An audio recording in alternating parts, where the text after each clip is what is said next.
আসসালামু আলাইকুম। আশা করি সবাই ভালো আছেন। অবশ্যই সবাই আমার চ্যানেলটি সাবস্ক্রাইব করবেন, যারা এখনও চ্যানেল সাবস্ক্রাইব করেননি। আজকে আমি দেখাবো ২ মিনিটে কীভাবে নুডলস রান্না করতে হয়। এজন্য আমি প্রথমে কাঁচা মরিচ, পেঁয়াজ, ধনেপাতা কেটে নিয়েছি এবং একটি প্যানে গরম পানি বসিয়ে দিয়েছি। গরম পানি বলক আসার পর এখানে আমি নুডলসগুলো দিয়ে দিয়েছি। এখন এই নুডলসগুলো ১ মিনিট সিদ্ধ করে নিতে হবে ফুটন্ত পানিতে।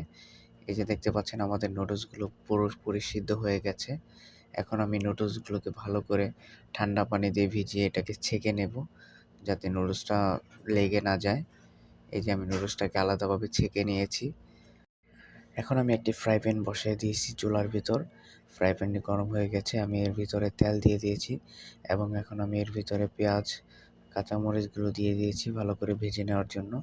এটাকে ভালো করে ভাজার জন্য আমি ভালো করে নেড়ে দিচ্ছি যাতে এটা লেগে না যায় এবং আমি এটা যখন হয়ে গেছে দেখতে পাচ্ছেন ভাজা হয়ে গেছে। এখন আমি এর মাঝে ২টি ডিম দিয়ে দিলাম এবং তার সাথে নুডলসে থাকা যে মশলা সেটাগুলো দিয়ে দিলাম।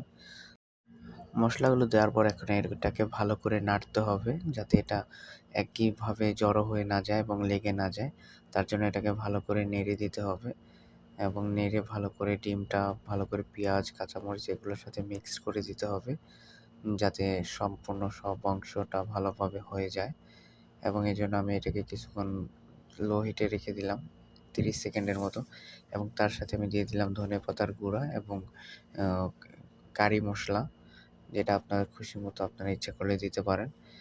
ধনেপাতাটা দিলে একটা আলাদা ভালো ফ্লেভার আসে, যার জন্য আমি ধনেপাতা দিয়ে দিলাম এবং এর মাঝে ছেঁকে রাখা নুডলসগুলো দিয়ে দিলাম। দেখতে পাচ্ছেন নুডলসগুলো কত সুন্দর দেখতে চমৎকার হয়েছে। আপনি সিদ্ধ করার পর আপনার ২ মিনিটে আপনি নুডলস রান্না করতে পারবেন। এটা আমি প্রায় রান্না করি। আর প্রবাসে বেশিরভাগ সময় তো রান্না করা যায় না। এজন্য অল্প খাবারেই সন্তুষ্ট হতে হয়। আর প্রায় সময় খিদে লাগলে রাতে এটা খেয়ে আপনি পরিবেশন করতে পারেন। এই তো দেখতে পাচ্ছেন খুব সুন্দর আমার নুডলসটা হয়ে গেছে।